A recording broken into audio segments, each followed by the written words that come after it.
તો છેલ્લે આપણે લીલના ઉપયોગો જોયા હતા, બધા ઉપયોગો યાદ રહી ગયા? ડેફિનેટલી એમાંથી MCQ આવશે હો, ગેરંટી. હવે લીલના પ્રકારો, તો આઈસ્ક્રીમ જેલીની બનાવટ, આલ્જીન યાદ આવે છે કઈ? એરાજીન, પછી અગર અગર જેલ. હવે આમ તો જો કે 8મું ચેપ્ટર નથી ભણ્યા બરાબર, પણ વનસ્પતિની અંદર જુદા જુદા રંગો માટે જુદા જુદા રંજક દ્રવ્યો આવેલા છે. તો જો એ તમને કહી દઉં, ક્લોરોફિલ,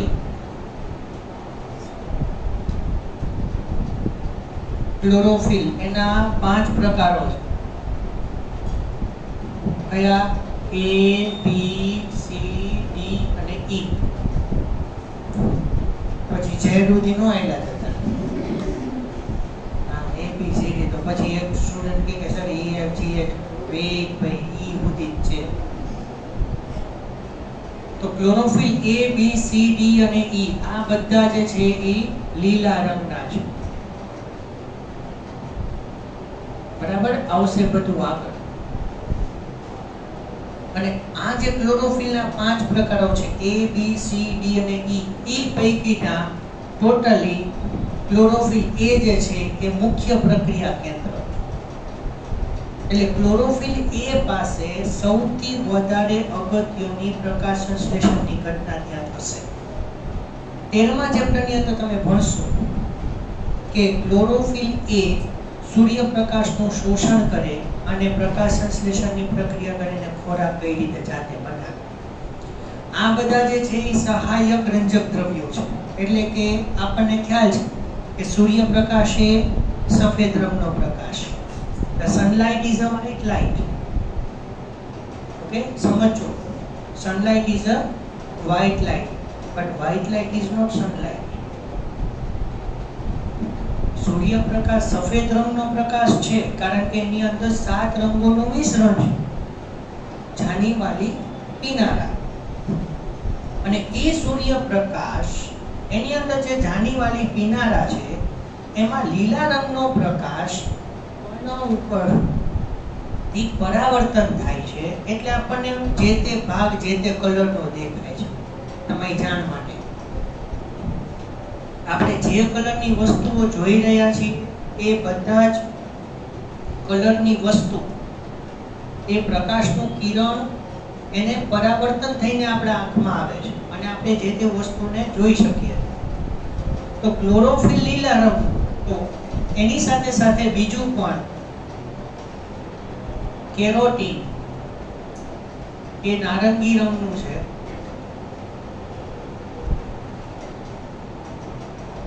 ઝેન્થોફિલ પીળા રંગનું છે. બરાબર, આ બધા યાદ રાખજો, આગળ 8મા ચેપ્ટરમાં આવશે, હમણાં તમને બતાવું છું. તો કેરોટીન અને ઝેન્થોફિલ બંનેને ભેગા કરીને કહેવાય પીળાથી નારંગી રંગના કેરોટીનોઇડ્સ.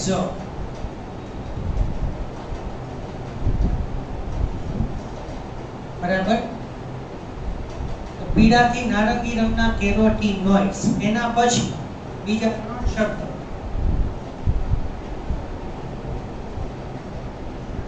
ઇરિથ્રિન.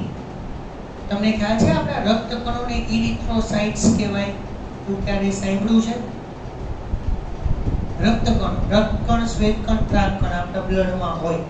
તો એ રક્તકણો જે છે ને એને બાયોલોજીકલ લેંગ્વેજમાં એને ઇરિથ્રોસાઇટ્સ કહેવાય. એટલે ઇરિથ્રિન એવો રંગ આવશે. ઇરિથ્રિન એનો મતલબ કે લાલ રંગનું છે. પછી તમને ખ્યાલ હોય તો સિયાન કલર.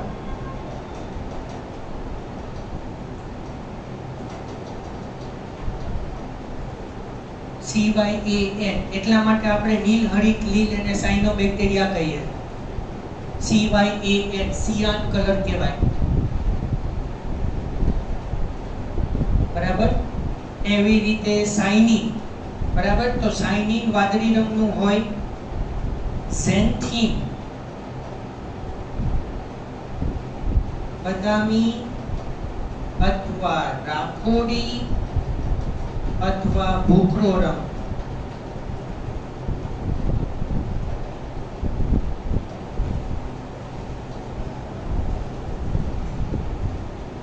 હવે લીલના આપણે 3 પ્રકાર સમજવાના છે: ક્લોરોફાયસી, ફિઓફાયસી અને રોહડોફાયસી. એટલે કે હરિત લીલ, લીલા રંગની લીલ, પછી બદામી લીલ અને રાતી લીલ અથવા લાલ લીલ. હવે લાલ લીલ ને લીલી લીલ ને અહીંયા જરા બોલમાં અટપટું લાલ ટ્રાય કરજો.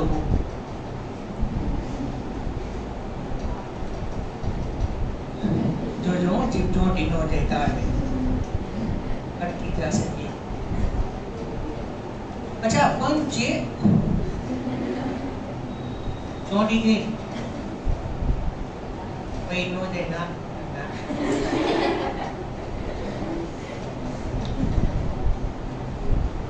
તો લીલનો જે રંગ છે ને એ એના અલગ અલગ રંજક દ્રવ્યોના આધારે છે. આ બધા રંજક દ્રવ્યો છે, એના નામ છે. તો લીલના અભ્યાસને આપણે શું કહીએ છીએ? ફાઇકોલોજી. બરાબર, ફાઇકોલોજી એટલે લીલની અંદર વનસ્પતિની જેમ જ. તો આપણે અત્યારે સુકોષ કેન્દ્રી સજીવોનું ડિસ્કશન કરી રહ્યા છીએ.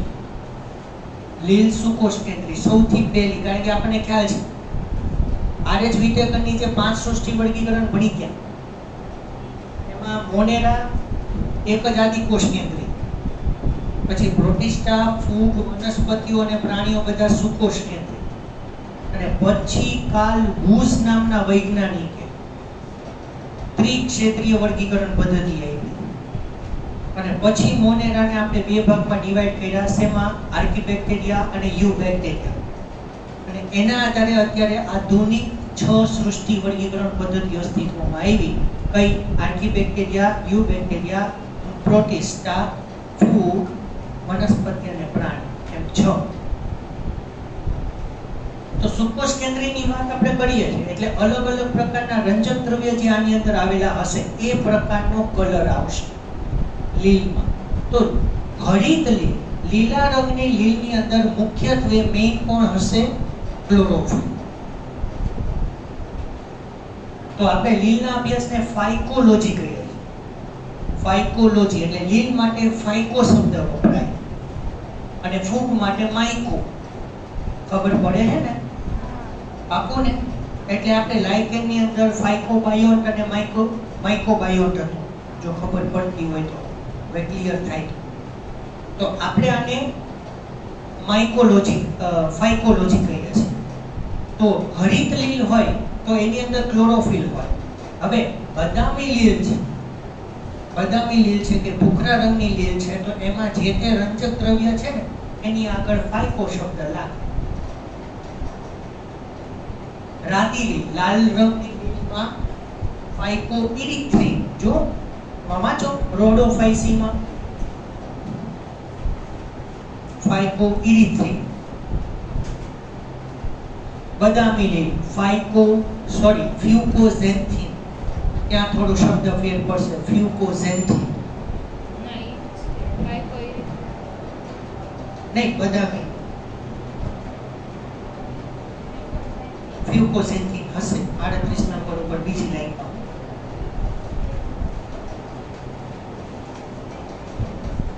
જોઈએ આપણે 1 by 1 બરાબર ડિટેલમાં. અચ્છા, આ બધા શબ્દ ખબર પડી ગઈ. આ બધા છે ક્રોમોપ્લાસ્ટ, રંગીન કણો.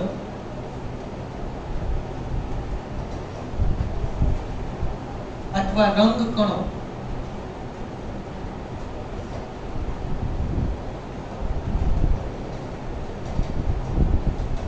ક્રોમોપ્લાસ્ટ.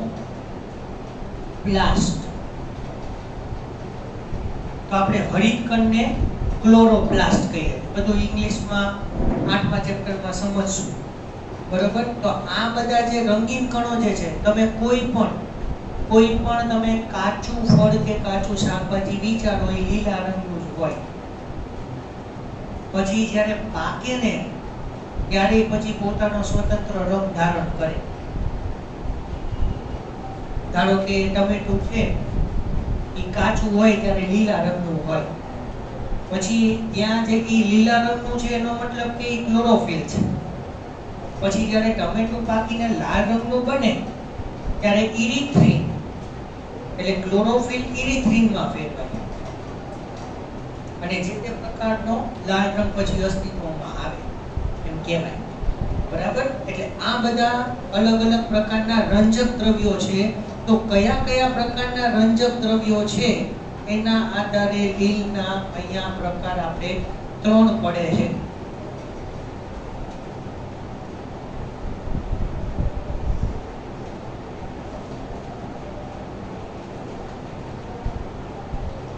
ક્લોરોફાઇસી,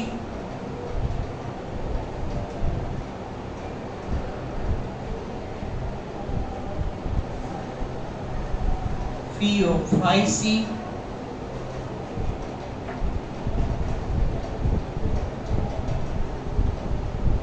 અને રોહોડોફાઇસી.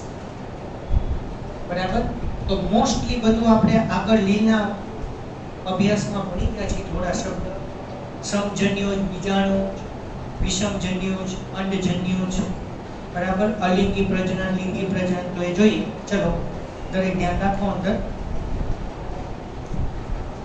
ક્લોરોફાઇસીના સભ્યો સામાન્ય રીતે લીલી કે હરિત લીલ એને કહેવાય. એનો વનસ્પતિ દેહ. તો લીલના વનસ્પતિ દેહને શું કહેવાય? સુકાય અથવા કૌંસમાં એક શબ્દ થેલોઇડ. થેલોઇડ. બરાબર?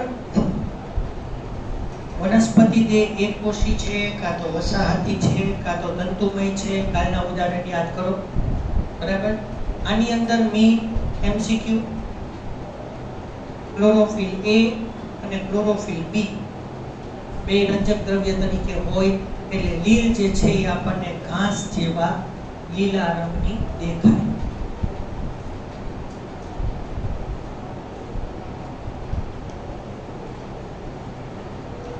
રંજક દ્રવ્ય સ્પષ્ટપણે હરિત કણોમાં સ્થાન પામેલા હોય છે. જુદી જુદી જાતિમાં હરિત કણ એના જુદા જુદા પ્રકારો યાદ રાખજો. બીમ આકાર, ડિસ્ક શેપ,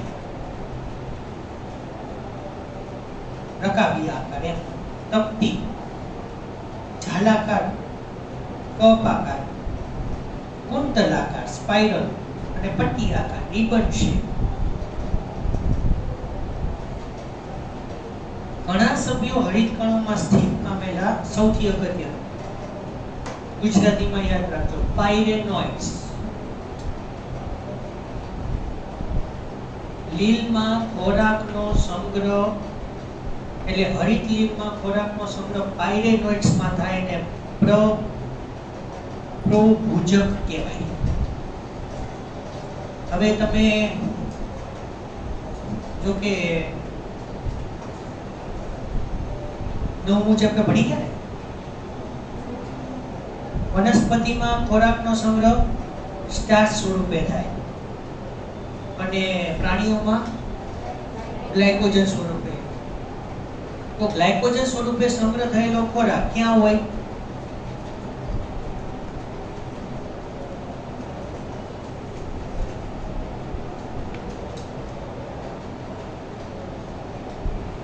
નહીં? પ્રાણીઓમાં ગ્લાયકોજન સ્વરૂપે ખોરાકનો સંગ્રહ થાય તો કોકી નહીં. ગ્લાયકોજન શું છે?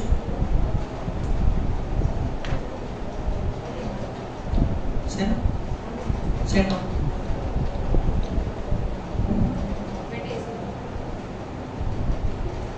Glucose is converted into glycogen. So how it is fatty acid? Carbonate.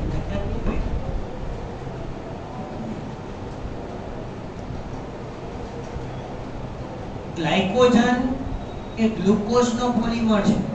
Cellulose છે. તમે પોલિસેકેરાઇડમાં હોમોપોલિસેકેરાઇડ અને હેટેરોપોલિસેકેરાઇડ તમે ભણી ગયા છો.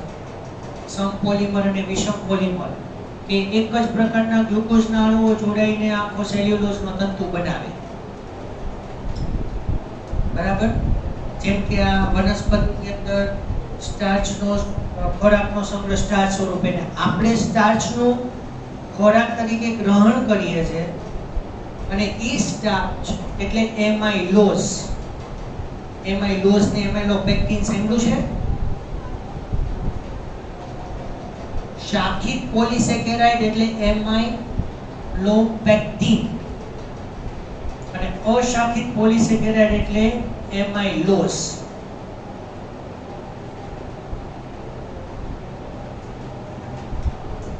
જોઈ ગયા આપણે સ્ટાર્ચ સ્વરૂપે ખોરાક લઈ છે, એને ગ્લુકોઝમાં ફેરવી છે, પણ એને ગ્લુકોઝમાં ફેરવ્યા પછી આપણે જે ગ્લુકોઝ જે રહ્યું પાચન તંત્રમાં એ રુધિરમાં ઠલવા.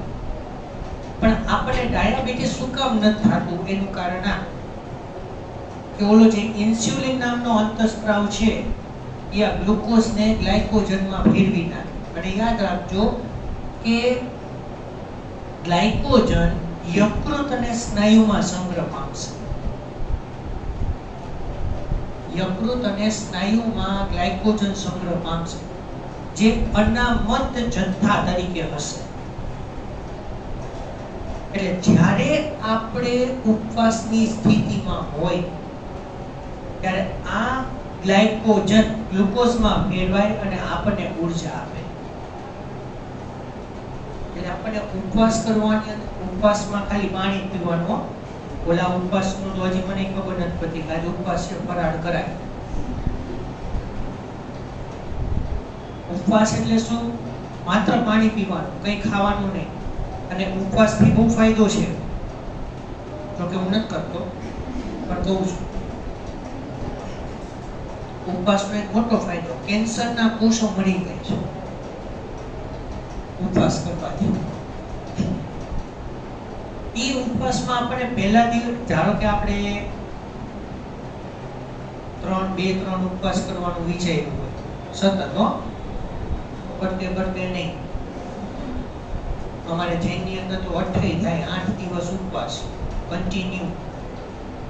હા, 16 દિવસ ઉપવાસ, 30 દિવસ ઉપવાસ. અમદાવાદમાં એક લેડીનો રેકોર્ડ છે 150 ઉપવાસનો કેવું કંઈક એમને કહ્યું. 150 ઓનલી ડ્રિંક વોટર. પાણી એ અનલિમિટેડ, જેટલું પીવું એટલું પી જ ન શકે. ઉપવાસની અંદર પાણી નો ઘટી જાય એટલા માટે ખાલી પાણીની પરમિશન, અને એ ઉકાળેલું ઠંડુ કરીને પીવાનું, ફ્રીજમાં મૂકેલું નહીં.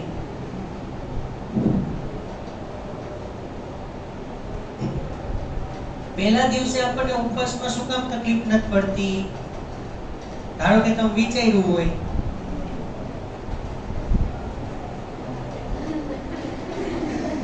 છે ને, ખબર પડે પ્રી પ્લાન.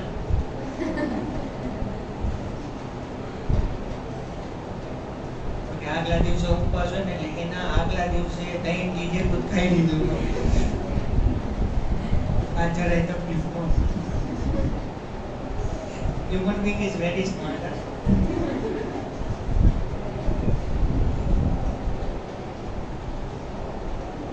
આપણે આગળના દિવસે ઉપવાસ કરવાનું છે. ચલો એક ઉપવાસની વાત તો પછીની નહીં, પણ ધારો કે આપણે અત્યારે તમે 6 વાગે ધારો કે છૂટીને કંઈક ખાવા માટે ઉભા રહ્યા હોય, માઇટ બી પોસિબલ ન થયું, તમે કંઈ ન ખાધું, અને પછી તમે 8-9 વાગ્યા સુધી તમારા રૂટીન કામની અંદર વ્યસ્ત રહ્યા. આ જે ગ્લાયકોજન સ્નાયુ અને યકૃતની અંદર સંગ્રહ છે એ વપરાશે. એકચ્યુઅલી આપણે વાપરેલા ઘટકોને ફિલ કરીએ છીએ, ફરી ભરીએ ખોરાક લઈને. હા, તમે બપોરના જે જમ્યા ને એ સવારથી બપોર સુધીની અંદર જે કામ કર્યું છે પછીની ક્રિયા, એ ઉર્જાને ભરી એ અત્યારે આપણે વાપરી હે ને. એટલે આ અનામત જથ્થો છે, ધ રિઝર્વડ મટીરીયલ કહેવાય એને. તો પહેલા દિવસે આપણને ઉપવાસમાં શું કામ તકલીફ નથી પડતી એનું રીઝન આ છે, ગ્લાયકોજન ગ્લુકોઝમાં ફેરવાય.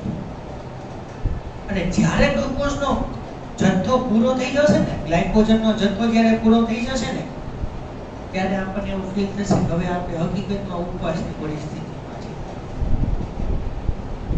હા, અનામત જથ્થો વપરાઈ ન જાય ત્યાં સુધી તો આપણને કઈ એવી તકલીફ નથી પડવાની. ધારો કે તમને 1 વાગ્યા સુધી 1 વાગ્યે જમવાનું હોય, 1:30 વાગ્યે તમે ઘરે પહોંચીને જમતા હોય 1:30 વાગ્યા આજુબાજુ, બરોબર. ધારો કે રસોઈ બનાવવા મોડું થયું તમારા મમ્મીની, 2-2.5 વાગ્યા સુધી વાર લાગે એવું છે, તો એ ટાઈમે શું થશે? અનામત જથ્થો વપરાતો જશે. એટલે વનસ્પતિઓ ખોરાકનો સંગ્રહ સ્ટાર્ચ સ્વરૂપે કરે છે અને પ્રાણીઓ ખોરાકનો સંગ્રહ ગ્લાયકોજન સ્વરૂપે કરે છે, એ યકૃત અને સ્નાયુમાં. એવી રીતે લીલ પોતે ખોરાક બનાવીને ખોરાકનો સંગ્રહ પ્રોભુજકોમાં કરે છે, જેને પાયરેનોઇડ્સ કહેવાય. બરાબર, પાયરેનોઇડ્સ. એટલે એની અંદર જો આવે છે આગળ કે એ ખોરાકનો સંગ્રહ સ્ટાર્ચ સ્વરૂપે કરશે, પ્રોટીન પણ છે અને સાથે અમુક તૈલી બિંદુઓ પણ છે. કોમન હરિતલી સામાન્યતઃ સખત કોષ દિવાલ ધરાવે. આ વાક્ય બધા કોપી કરી લેવો કે વનસ્પતિ છે એટલે એની કોષ દિવાલ સેલ્યુલોઝની બનેલી હોય, જેનું અંદરનું આવરણ સેલ્યુલોઝ અને બહારનું આવરણ પેક્ટોઝનું બનેલું છે. તો પેક્ટોઝ અથવા પેક્ટિન બંને સરખા. બરાબર. વાનસ્પતિક પ્રજનન સામાન્યતઃ અવખંડન દ્વારા અને અલિંગી પ્રજનન જુદા જુદા પ્રકારના બીજાણુઓના નિર્માણ દ્વારા થાય. બીજાણુધાની. હવે અહીંયા શું નામ આપ્યું છે? ચલ બીજાણુધાની. સાંભળો, બીજાણુધાની એટલે એવી જગ્યા કે જેમાં બીજાણુ બને. જેમ કે પરાગાશય સાંભળ્યું છે તો એને કહેવાય બીજાણુધાની. શું કામ? કારણ કે એમાં પરાગરજ બને છે. બીજાશય, અંડક અને અંડકોષ. તો અંડક જે છે એને બીજાણુધાની કહેવાય, કારણ કે એની અંદર અંડકોષ આવેલો છે. એટલે બને છે અને મુક્ત થાય છે એમ. બરાબર. એટલે ચલ બીજાણુધાની શું કરશે? ચલ બીજાણુઓ બનાવશે. તો ચલ બીજાણુઓ બનતા હોય તો કશા એની અંદર હોય, એટલે કશાધારી ચલ બીજાણુઓ દ્વારા અલિંગી પ્રજનન કરે. હવે તમને એ બતાવ્યા હતા કે ચલ બીજાણુઓ આવા હોય.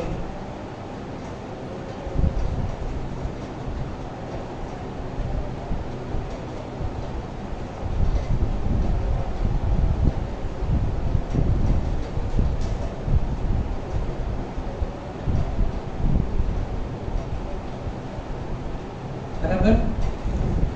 તો ચલ બીજાણુની અંદર કશા આવેલી હોય. લિંગી પ્રજનન એ લિંગી કોષોના પ્રકાર તેમજ નિર્માણ માં નોંધપાત્ર વિવિધતા દર્શાવે છે. સમજન્યુજ એટલે સમાન પ્રકારના, વિષમજન્યુક જુદા જુદા પ્રકારના, અને અંડજન્યુક એટલે નરજન્યુ માદાજન્યુની અંદર દાખલ થઈ અને પછી ફલન કરે. નરજન્યુ માદાજન્યુની અંદર દાખલ થઈને ફલન કરીને અંડજન્યુ પ્રકારનું પ્રજનન કહેવાય. MCQ. હરિતલીલના ઉદાહરણો કયા કયા? લેમિડોમોનાસ, વોલ્વોક્સ, યુલોથ્રિક્સ, સ્પાઇરોગૈરા અને કારા. આટલા લીલના નામ.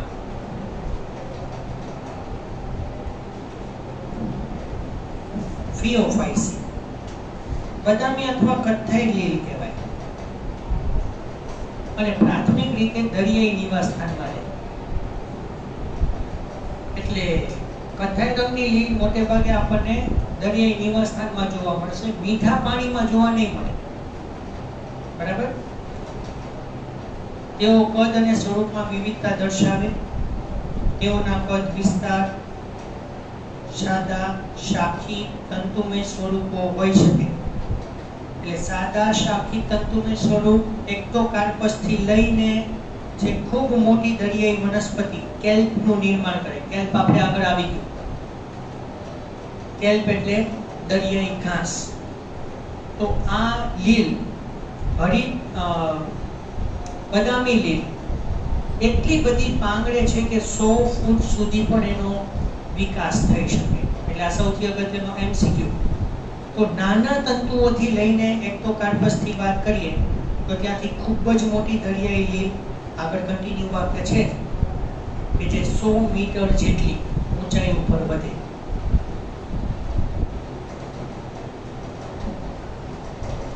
ક્લોરોફિલ A, પછી B નથી હો, ક્લોરોફિલ C, કેરોટીનોઇડ્સ. કોને કહેવાય? કેરોટીન અને ઝેન્થોફિલ બંને ભેગા કેરોટીનોઇડ્સ. અને ઝેન્થોફિલ પીળા રંગનું રંજક દ્રવ્ય છે. તો કેરોટીનોઇડ પીળાથી નારંગી રંગના અને માત્ર ઝેન્થોફિલ પીળા રંગનું. તો એની સાથે સાથે શું છે, જો એમાં હાજર ઝેન્થોફિલ અથવા ફ્યુકોઝેન્થિન. તો આ સૌથી અગત્યનું થયું આપણા માટે કે બદામી લીલનો બદામી રંગ અથવા રાખોડી રંગ એ એના કારણે. રંજક દ્રવ્યના પ્રમાણના આધારે ચમકતા લીલાથી લઈને વિવિધ છાયાવાળા વિસ્તારમાં બદામી રંગની વિવિધતા ધરાવે. શોર્ટકટ: જો ફ્યુકોઝેન્થિનનું પ્રમાણ ઓછું હોય તો એ બદામી લીલ ચળકતા લીલા રંગની હશે. થી શરૂ કરી ખૂબ વધારે પ્રમાણમાં ફ્યુકોઝેન્થિન હોય ત્યારે એ બદામી રંગની દેખાશે. સૌથી અગત્યનો 5 સ્ટાર ક્વેશ્ચન. બદામી લીલની અંદર ખોરાકનો સંગ્રહ મેનિટોર અને લેમિનારિન સ્વરૂપે થાય.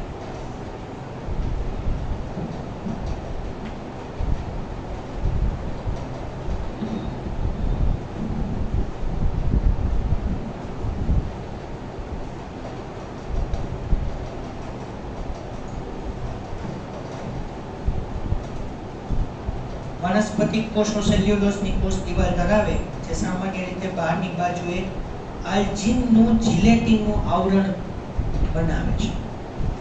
આલ્જિન અને ક્લોરેજિન આપણે કાલે આવી ગયું. હવે એક પેજ પાછા રિટર્ન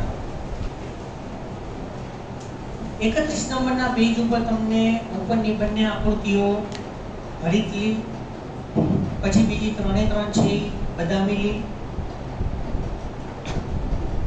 અને નીચેની બે તમને લાલ રંગની એટલે રાતી લીલ બતાવી છે.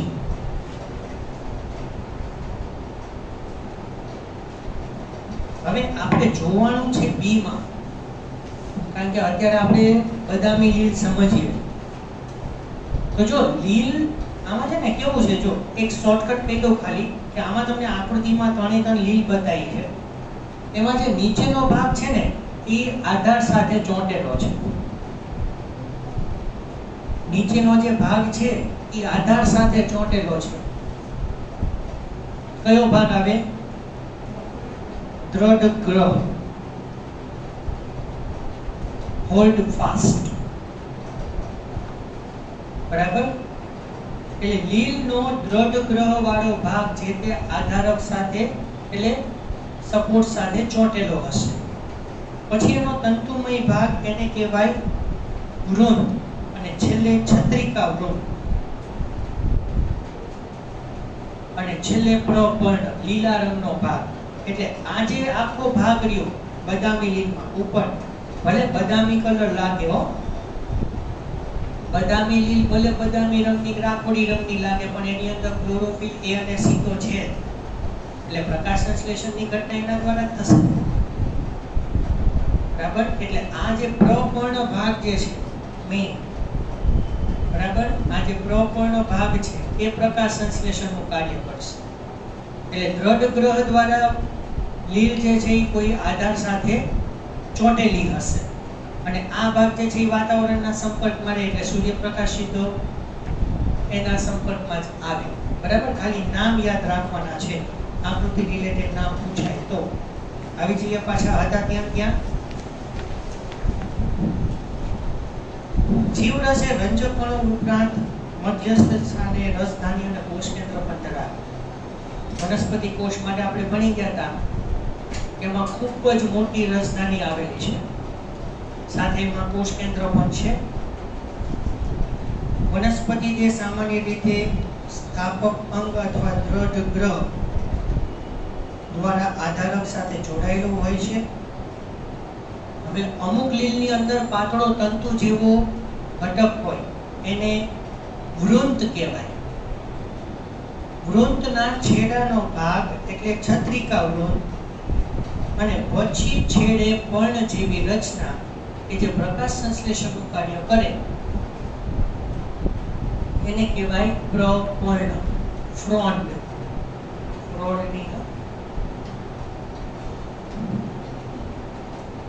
વનસ્પતિક પ્રજનન અવખંડન દ્વારા થાય. અલિંગી પ્રજનન દ્વિકશાધારી ચલ બીજાણુઓ દ્વારા થાય.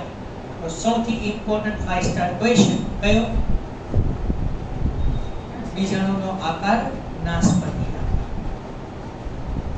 અને એ નાસપતિ આકારના બીજાણુની ટોચ ઉપર 2 કશા આવેલી હોય.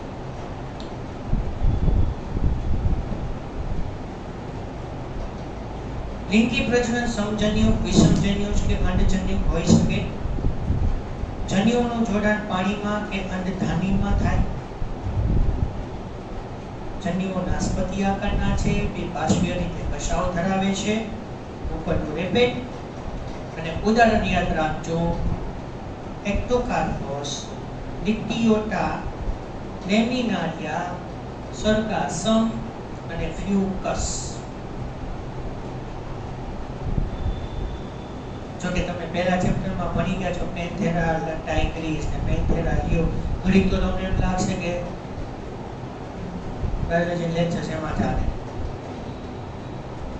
આ બધા લેટિન ભાષામાં નામ છે, આપણે નથી પાડ્યા. એ નામ જોગરા છે, યાદ રાખવા પડશે જ.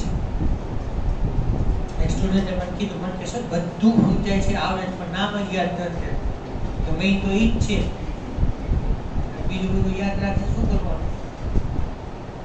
ચલો છેલ્લો ટોપિક ભણીએ, રોહોડોફાઇસી. એમાં એચ સાઇલેન્ટ છે, એમાં જો રોહોડો લખી. રોહોડોફાઇસી રાતી લીલ. આમાં કયું રંજક દ્રવ્ય હશે? R-ફાઇકોઇરિથ્રિન. બરાબર. રોહોડોફાઇસી સભ્ય સામાન્ય રીતે લાલ કે રાતી લીલ તરીકે જાણીતી છે. એમાં રંજક દ્રવ્ય R-ફાઇકોઇરિથ્રિન પ્રભાવી છે. મોટે ભાગે રાતી લીલ દરિયાઈ છે, જે હૂંફાળા ખારા પાણીમાં વધારે જોવા મળે છે. આ વાક્ય ધ્યાનથી સાથે સાથે વાંચજો. હવેનું વાક્ય: તેઓ પાણીની સપાટીની નજીક વધુ સારા પ્રકાશિત વિસ્તારમાં અને મહાસાગરોમાં વધુ ઊંડાઈએ કે જ્યાં સાપેક્ષ રીતે ખૂબ જ ઓછો પ્રકાશ પ્રવેશતો હોય એવા વિસ્તારમાં જોવા મળે. પાણીની સપાટીની નજીક પ્રકાશિત વિસ્તાર એ લાલ રંગ, પણ દરિયાઈ વિસ્તાર અને મહાસાગરોની અંદર ઊંડાણમાં કે જ્યાં પ્રકાશનું પ્રમાણ ખૂબ જ ઓછું હોય. એટલે હવે બે વાત કરવાની રહે. લાલ સમુદ્રનો લાલ રંગ, બીજા ચેપ્ટર વાઇઝ વાત કરીએ તો ડાયનોફ્લેજેલેટ્સ, કયા? યુગ્લિનોઇડ્સ. અને જો લીલ સંબંધી વાત કરીએ તો રાતી લીલ. એટલે મહાસાગરોનું તળિયું અને દરિયાની સપાટીનો વિસ્તાર લાલ રંગનો શેના કારણે છે? રાતી લીલના કારણે. બરાબર. એટલે ત્યાં તમને એવો પ્રશ્ન પૂછશે કે સમુદ્રનો લાલ રંગ, પણ ધ્યાન રાખજો, સમુદ્ર જો પૂછે કે દરિયાની અંદર કે એવું પૂછે તો એની સપાટીનો વિસ્તાર લાલ રંગ એ આના કારણે, અને મહાસાગરનો ભાગ જો પૂછે તો ઊંડાઈનો લેવાનો થાય. બરાબર. બે વસ્તુ ખાસ ધ્યાનમાં રાખજો, ત્યાં કન્ફ્યુઝન થશે. મોટે ભાગે રાતિલીલનું સુકાય બહુ કોષીય છે, કેટલીક જટિલ દૈહિક આયોજન ધરાવતી હોય. સૌથી અગત્યનું 5 સ્ટાર ક્વેશ્ચન, રાતિલીલમાં ખોરાકનો સંગ્રહ ફ્લોરિડિયન સ્ટાર્ચ સ્વરૂપે થાય. તો બંધારણમાં એમાઇલોપેક્ટિન છે, તો એમાઇલોપેક્ટિન એટલે શું થાય? ચલો આપણે પોલિસેકેરાઇડના બે પ્રકાર જોઈએ, બરાબર? 2 મિનિટ. પોલિસેકેરાઇડના બે પ્રકાર, એમાઇલોઝ અને એમાઇલોપેક્ટિન. તો એમાઇલોઝ એટલે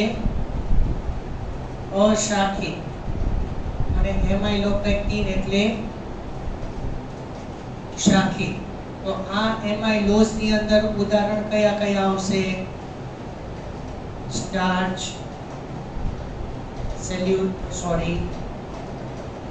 ગ્લાયકોજન, લિગ્નિન, પેક્ટિન વગેરે, બરાબર? અને શાખિત ની અંદર શું આવશે? સેલ્યુલોઝ. હવે એક વાક્ય ધ્યાનથી સાંભળો. આપણે જે ખોરાક સ્ટાર્ચ સ્વરૂપે લઈએ છીએ એને એમાઇલેઝ ની મદદથી પાચન કરીએ છીએ. જો ખ્યાલ આવતો હોય, કોઈ પણ ઉત્સેચકની પાછળ આપણે એઝ શબ્દ લગાવવો પડે. તો સ્ટાર્ચ એ એમાઇલોઝ છે, એટલે ઈ એમાઇલોઝ ના પાચન માટે એમાઇલેઝ ઉત્સેચકની જરૂર પડે.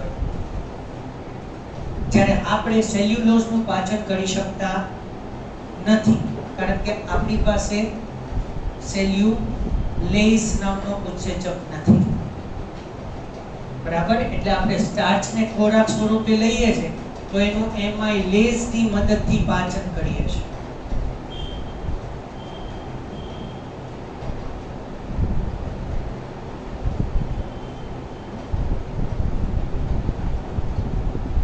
જ્યારે સેલ્યુલોઝ નું પાચન આપણે કરી શકતા નથી, બરાબર?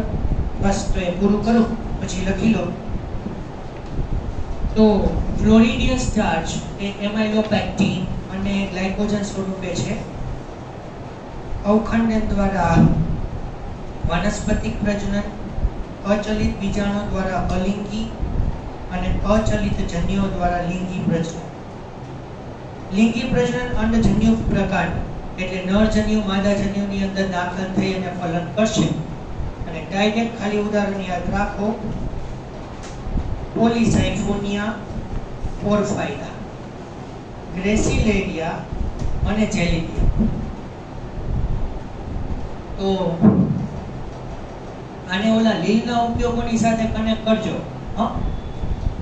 આપણે ક્લોરેલા, સ્પાઇરુલિના પ્રોટીન સભર ખોરાક અવકાશ યાત્રીઓનો ઉપયોગ કરે એ કયા સમુદાયમાં આવે છે, કયા વર્ગમાં આવે છે આમાં, બરાબર? જેમ કે ઉદાહરણ તરીકે જો જુઓ તો ક્લોરેલા અને સ્પાઇરુલિના તો શેમાં આવશે?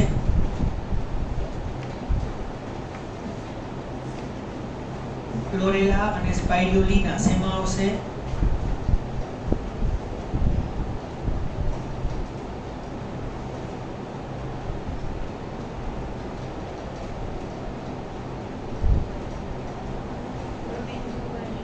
હરિતલી, બરાબર? સ્પાઇરુલિના સ્પાઈડર્સ છે. પછી અગર જેલ, વિચારો, જેલિડિયમ અને ગ્રેસિલેરિયા તો એ અત્યારે જ આવ્યા, બરાબર? એટલે એના માટે આપણે રાતિલીલનો ઉપયોગ કરીએ. એટલે એવા ઉદાહરણ રિલેટેડ એના શબ્દ તમને પૂછાશે. તો અહીંયા સ્ટોપ કરીએ, દ્વિઅંકીઓ નેક્સ્ટ લેક્ચરમાં ચાલુ કરશું, બરાબર? અહીંયા આગળ